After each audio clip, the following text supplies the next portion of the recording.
Detective, during the course of your investigation, did you learn who Kelly Berry was? Yes, we did. And would it be a fair assessment to say that she was a close friend of the decedent's? Yes.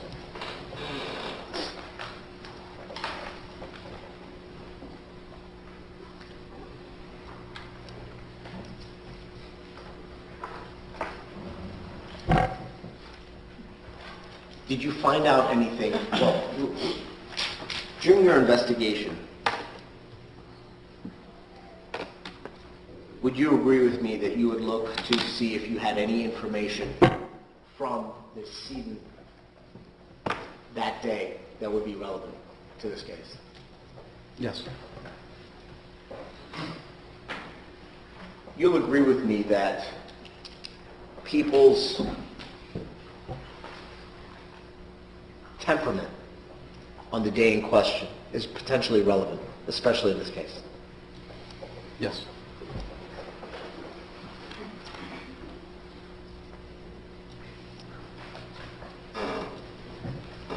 And as you stated previously, it was confirmed that my client was actually trying to calm down the decedent in this case at the beginning stages of the morning, correct? Yes.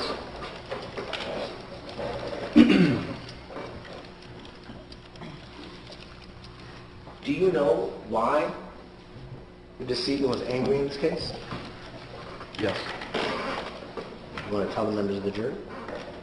As stated previously, she was upset that the defendant did not wake her up in the early morning hours of August 8, 2013. And as a result of that, would it be fair to say that you learned during the course of your investigation that that resulted in a fight between my client and the decedent? Yes. And that fight started upstairs, correct? That's correct. And that fight was started by the decedent, Jennifer Alfonso, in this case, correct? According to the defendant, yes. Was that confirmed by anybody else? That's your ear, sir. Sustained.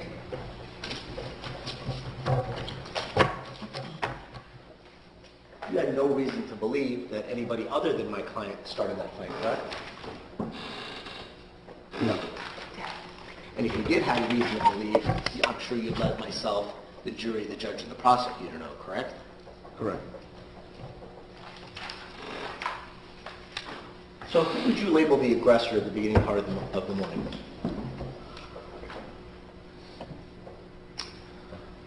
Well, based on the defendant's statements, it would be the victim, Jennifer. And based on your total investigation that morning, it still would be Jennifer, correct? Yes. You had no reason, based on your entire investigation, to think anybody other than Jennifer Alfonso started that fight, correct? Correct.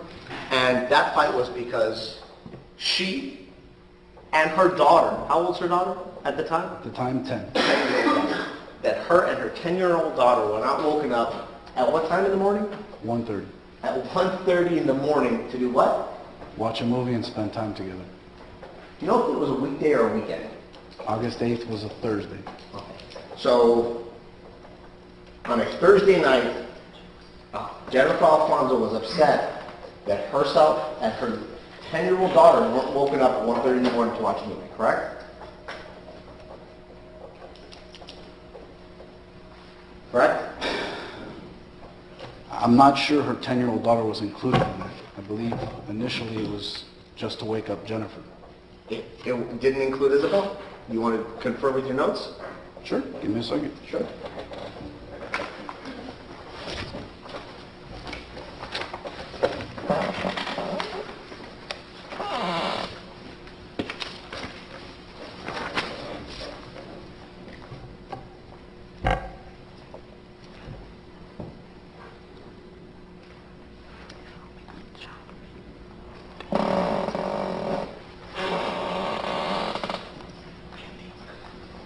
If you're referring to my supplemental report, page 11,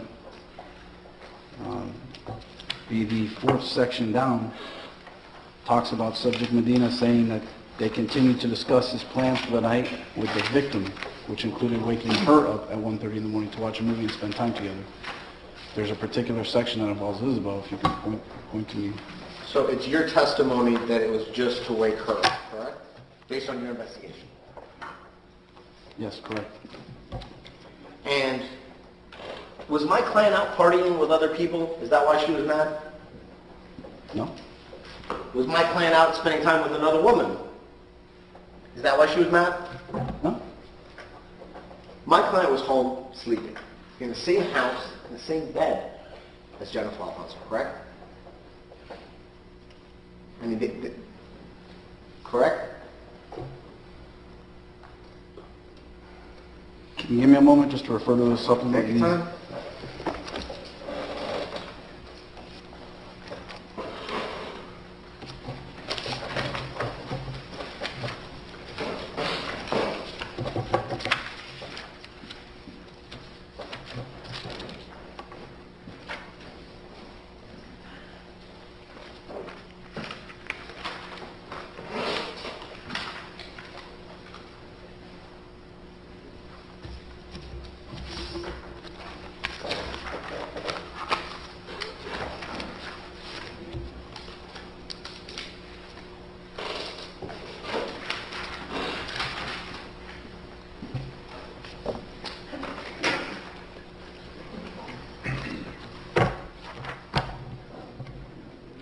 I don't recall if they were in the same bed or not.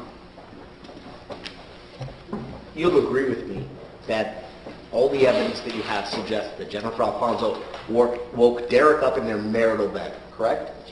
Yes, she woke him up. And this fight, do you have any information or any evidence that's conducted throughout your entire investigation that would suggest anything other than what we're discussing? No. So Miss Alfonso was upset at Derek because he didn't wake her up at 1:30 in the morning, correct? That's correct. And we've also discussed that he attempted to calm her down, but it didn't work, correct? Correct. During the course of your investigation, how would you, given the fact that you investigated this couple, you've done that, correct? Yes. Would you say that it would be fair to say that there was a jealousy issue here in this marriage? There was an issue of jealousy? Yes. And would it be fair to say that that jealousy issue was on both sides?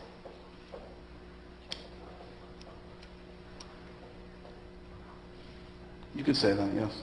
I'm not saying it. I'm asking if you're saying it. I know that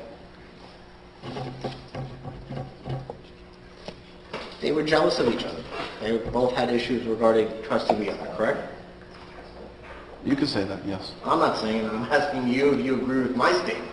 I didn't conduct the investigation. We only have the statement of the defendant in this case. Well, you're the lead detective in this case, correct? Yes. This is a domestic homicide, correct?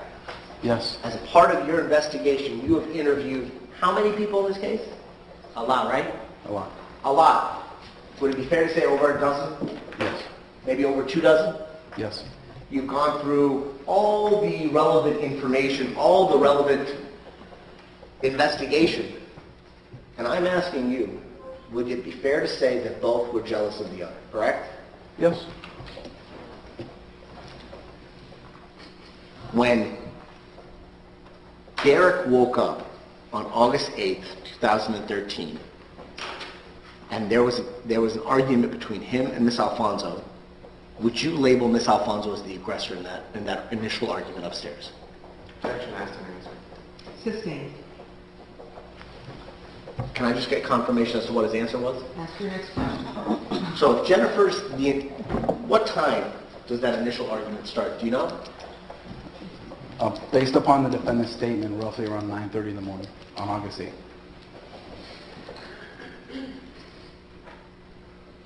You watched the video surveillance in this case, correct? Yes. Okay. And the video surveillance shows that Jennifer Alfonso was up much earlier than 9:30, correct?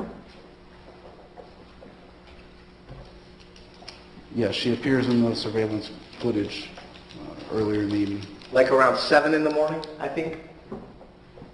And I would have to refer to the video again.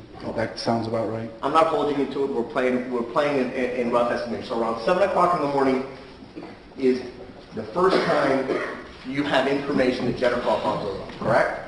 Can't be precise on the time, I said roughly. but roughly. Okay. And she comes downstairs, correct? Yes. And is it true that there's part of the surveillance which shows her entering the kitchen and retrieving something out of the first drawer to her left? Yes, the cabinet. I wouldn't call it a drawer. I'm sorry, cabinet. When you walk in, there's a cabinet to your left. She opens it up, correct? Yes, And the video doesn't allow us to see exactly what she takes out. Is that correct? that's correct. What does it appear to be to you? A bottle. A bottle. During your investigation, are you aware as to whether or not Jennifer Alfonso, well, let me ask it this way. Was she on her phone? Could you see her on her phone in the video? I think there's a portion of the video that, yes, she has her phone with her. And is she talking on the phone? Is she texting? I can't tell what she's doing on the phone. Would it be fair to say that she's active on the phone? She's holding the phone. Okay. Do you see her using the phone? I don't recall if she's using it. I know it's in her hand, in her right hand. All right. Did you become aware in your investigation if she was contacting any of her friends that day? Yes. And which friend was that? Kelly Berry. And without telling me the contents of what they said, how were they communicating with one another? What kind of medium? Text message? WhatsApp? I think it was like a Facebook Messenger, some sort of text message going back and forth. And you confirmed this with Kelly Berry? Yes, I have. And that communication started roughly what time in the morning? Do you recall? I believe it starts roughly around... Sustained.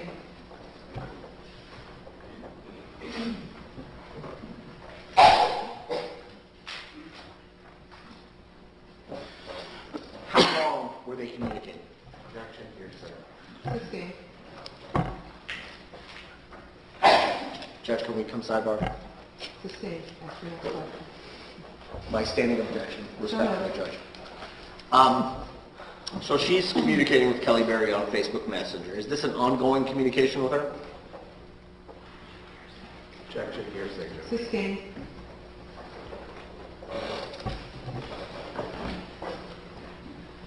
Do you know if she communicated with anyone other than Kelly Berry that morning? Not that I recall.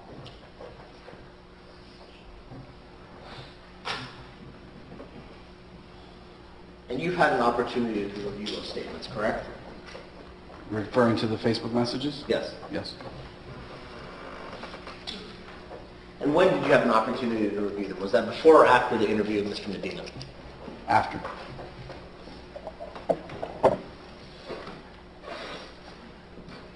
Do you remember when specifically? If you give me a moment, I can look at myself.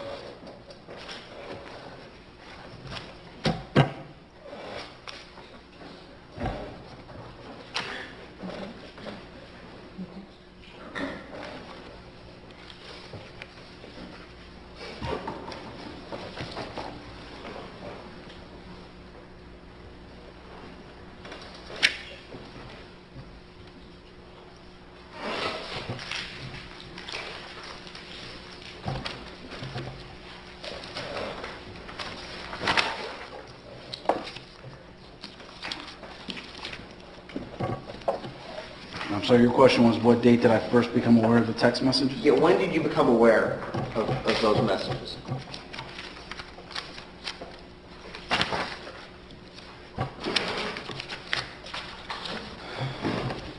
I heard about those messages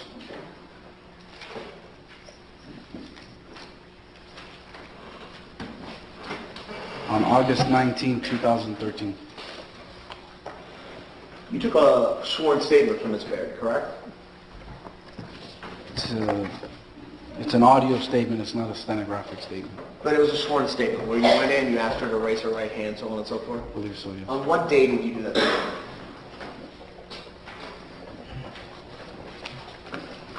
Just whenever you get it, let me know, Detective.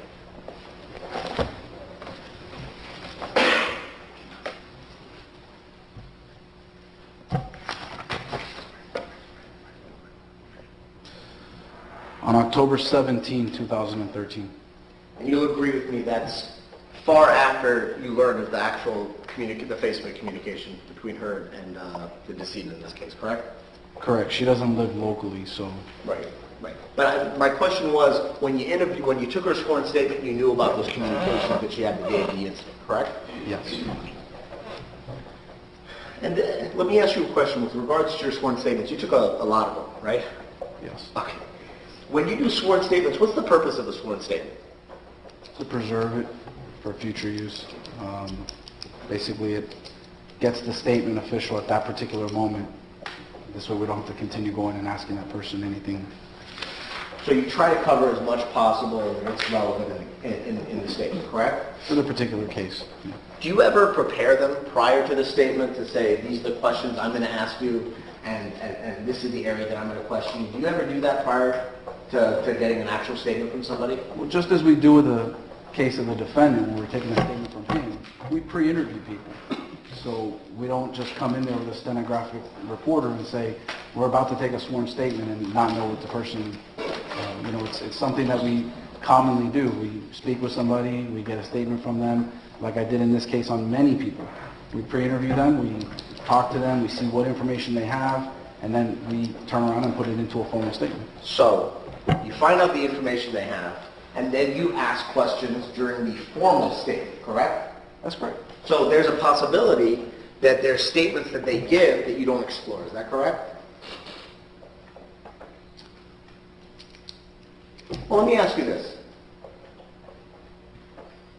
During the course of this investigation, in preparation for your testimony today, did you not only read sworn statements from people that you took their statements from, have you also read their deposition transcripts? No. So I assume you know the difference between a sworn statement and a deposition, correct? Yes. The sworn statement's done by you, correct? That's correct. And the depositions are done by me and my team, correct? That's correct. Okay. So one would hope that the sworn statements and the depositions testimony would be consistent, correct? Correct? Yes. You recall taking a sworn statement from a Bruce Bates.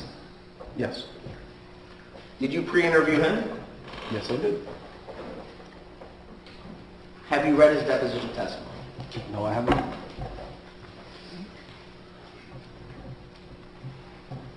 So it wouldn't come to any shock that there are potentially going to be discrepancies in his sworn statement as well versus his deposition testimony, correct? Sustained. Judge, I got it from sidebar. Sustained after the next part.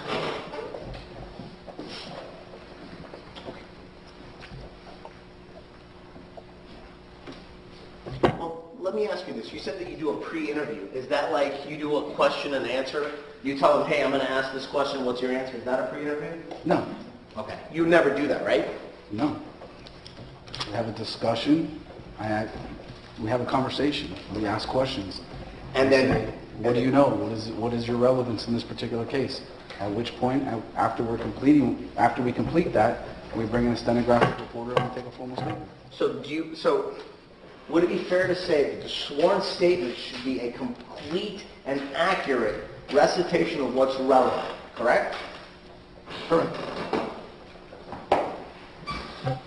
Would you agree that the sworn statements should be a unbiased, undifferential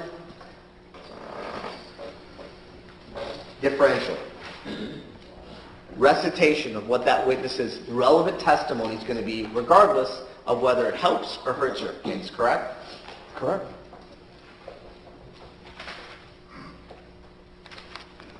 And just to be clear, you never went over a question and answer session with any of these people, correct? We have a pre-interview. I understand that. Similar questions that are asked in the pre-interview could potentially be asked again in the formal statement. Are these pre-interviews recorded? No.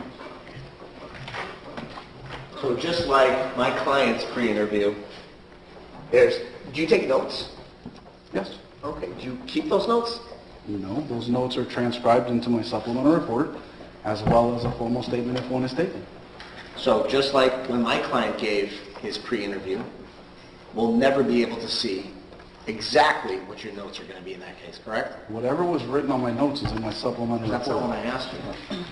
What I asked you is, so you're telling me your notes are an exact duplicate of what you put in your report, word for word. Is that what you're saying? No, I do freehand. Sometimes I'll make a note, and those are then transcribed, and the content is included in the supplemental report, as well as any formal statement. So I'm going to ask you one more time. Are you telling me that everything that you write that's relevant in your notes is transcribed into your report, correct? That's what your testimony is. The content of my notes, Judge, I'm going to object Hank Grossman as being non-responsive. Overruled. You may answer the question, sir. my notes, the content of my notes, just like they are with the defendant's statement, are transcribed into my supplemental report, as well as the content that is obtained in formal statements, should we take them. Some witnesses we don't take formal statements from, so the notes of those individuals would be more lengthy in my supplemental report. So, Okay.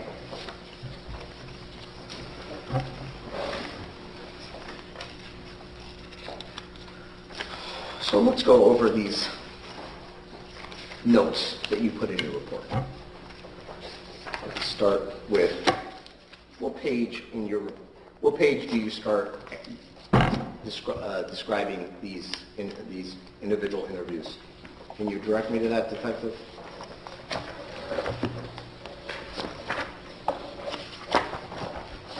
certainly.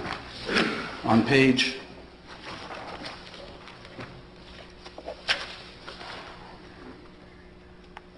Are we starting on 16? Yes, page 16.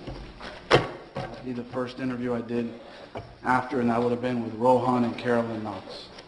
Okay. And would you agree with me that from page 16 to pretty much pepper throughout the remaining 70 pages of your report are summaries of your sworn statements? It's not totally conclude all of it, but you would say from page 16 to page 70 are blurbs you write about your pre-interviews, correct? It continues into the supplement, the additional subs that were written as well in this case. But yes, some of those include witnesses that were spoken to. Like I said earlier, some provided formal statements where there's a stenographer. Some are audio statements, which were on a digital recording. Given the fact that you discovered during your formal interview, or I guess prior to your formal interview, during the 45-second clip that we played where my client talked about why he got a divorce and his concerns about Jennifer Alfonso's drug use, was that an area you explored in your investigation during these formal interviews? I think the discussion of the divorce came up in several interviews that were done. What about her drug use? Yes. Do you recall who you interviewed and questioned about her drug use? Objection, hearsay. Sustained. Same, Judge, respectfully, I'm going to raise the previous objection, or our position with regards to these objections. So noted. How many people did you interview and to have discussions? Without telling me the contents of what the discussions are, give me a number. How many people? 2, 6, 10?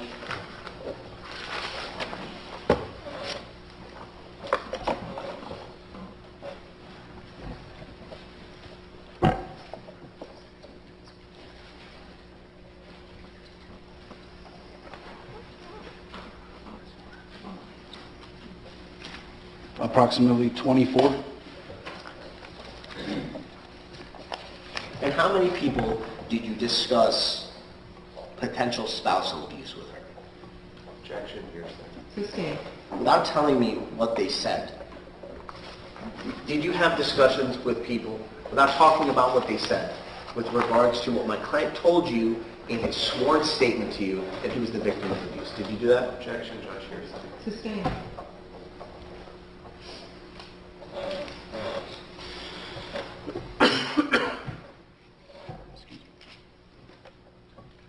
All right. Let's go to the house. There is a rug that was in the kitchen that the decedent was found on, correct? Yes. Did you take that rug into evidence? No. I noticed that we looked at a slew of photographs earlier of my client the day of the incident, correct? Yes. And you went to substantial lengths to show pictures of his arm, his chest, side of his face, pretty much photographed everything that you could see, correct? Yes. Did you look inside his mouth to see if he had any lacerations on the inside of his mouth? Not that I recall.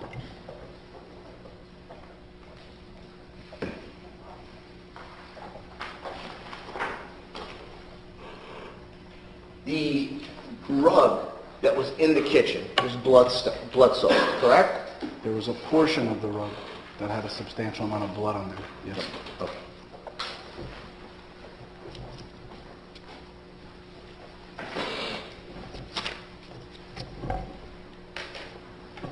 Was that rug taken into evidence? Objection, asked and answered. Overruled. No. During the pre-interview, which we didn't see, did Derek tell you that he was punched in the mouth and that he spat up blood? No. No or not that you can recall? No. Did Derek tell you that he spit blood on that rug? No. No, you don't remember, or no, you can't recall? No, I don't recall that at all ever being said to us. In fact, he never complained when he was in our presence of any Judge, I'm going to object to this narrative. Ask your next question. Well, he never objected. Did you ask him if he had any injuries on the inside of his mouth? No, we asked him if he had any injuries. I didn't specify the mouth. Whose decision was it not to take the rug? Detective Medeiros? Detective Medeiros was handling the scene portion of the investigation. Things like that are discussed as a joint thing between crime scene and usually the homicide investigator that's assigned to the scene portion. So I couldn't tell you whose decision specifically it was not to take it. That's not something we ordinarily would have taken. We would have documented it, obviously moved it to examine underneath it to see if there's anything there. That's something we commonly do on homicides.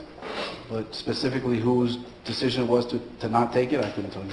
You're telling me that the rug where the decedent fell in the enclosed area where this event took place wasn't taken into custody, and that's normally what you guys do? Is that what you're telling us? Yeah, not every instance do we collect. Okay, well, let me ask you a question. Well, Interrupting the witness. we don't, You're making a sure answer. it's not in every case. It's not one of these where we say, this is the way it's going to be done. We're going to collect it all the time. Different circumstances call for different things. So, no, is it uncommon for us not to have taken that rug that day? No. There was a little chip of formica that was missing from a wooden cabinet door, correct? The cabinet door, yes. Right. You guys took the door Yes, we did. to match up whether or not that little piece of formica came from that door, correct? Yes. And you chose not to take the rug where the event took place. That's correct, right?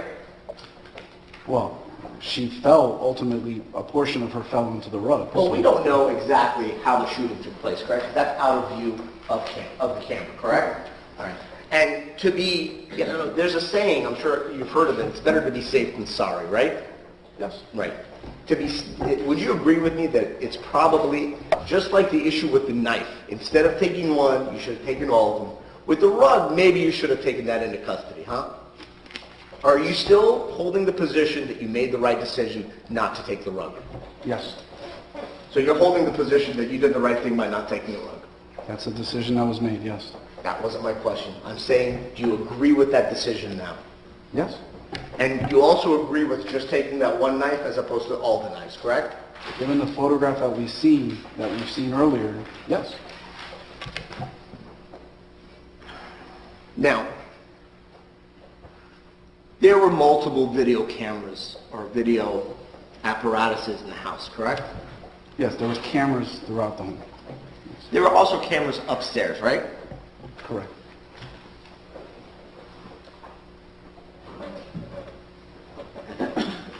Now, I understand that your investigators that do forensics said that the DVRs only worked on the cameras downstairs, correct?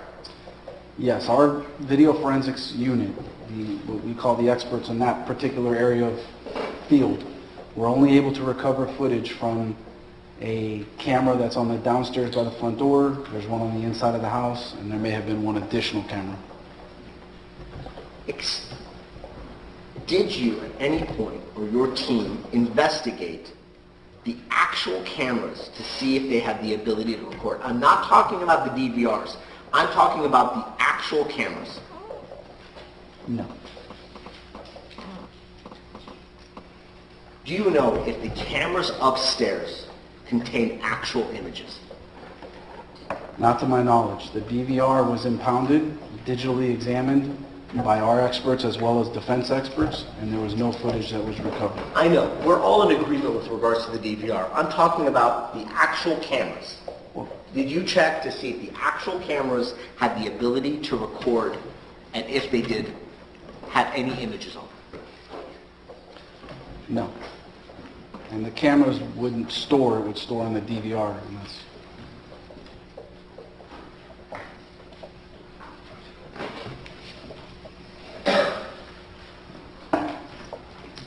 And who made the determination as to whether or not to look further into the cameras upstairs? Was it your decision or someone in the forensic team? As the lead, I could say it comes from me. I mean, when our video guys go out, they recover the DVRs. The content from my understanding of how these things work, the content is stored on DVRs or NVRs. They wouldn't store in an actual camera. Right, but you're not an expert in that field, right? Nope. Your team is, correct? That's correct.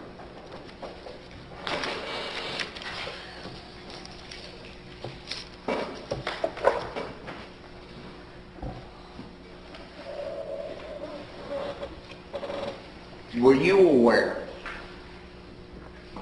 if the video feeds ran into cell phones? I don't know. At any point, did you look into Derek Medina's cell phone to see if he had the ability to view the cameras through his phone? Not that I recall. Did you or your team make any efforts to contact the manufacturer of the DVR to see if there's any way that they could provide or produce the DVR, the information from the cameras upstairs, given the fact, I mean, this the security system, is this something that like he pays like a monthly fee for? Do you know? Not that I'm aware of. But you'll agree with me that there's a manufacturer that makes the DVRs an issue, correct? Correct. All right. DVRs are made somewhere. Right, they're made somewhere. So did you reach out to the people that made them to see if there's any way to collect the data or the information, if they had like the information, maybe like a mainframe database or something like that? Not that I recall, but that question would probably be better answered by our digital forensics or video unit. Do you recall ever asking them if they'd done that? I know that there was a lot of discussions with regards to a second DVR that was recovered, and based on what we knew, there was no internal hard drive. But I know that efforts were made to try to figure out if there was anything there, and my understanding is there was nothing there. Do you know if those efforts included reaching out to the manufacturer? I don't know. We talked about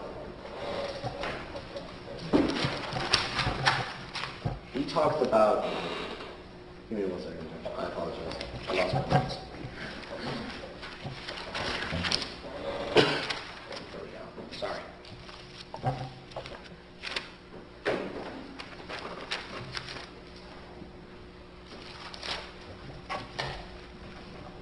we talked about the relationship that Derek had, pardon me, with the decedent in this case, in terms of they had, they were married and then they were divorced and they were remarried, correct? That's correct. And would it be a fair assessment to say that they were, when they got divorced, that they got remarried shortly thereafter? Are you asking if they were? Yeah. Yes. Did you do any research or investigation to determine why they got divorced in the first place? As previously stated, no. The fact that they were married and got a divorce, that was something that my client brought to your attention during his interview, correct? Several people brought that up. It began with your statement. Right, that's when you first thought that about. Correct. At any point during your interview with him, did you ask him what caused them to get divorced? I don't recall that came out during the interview with him.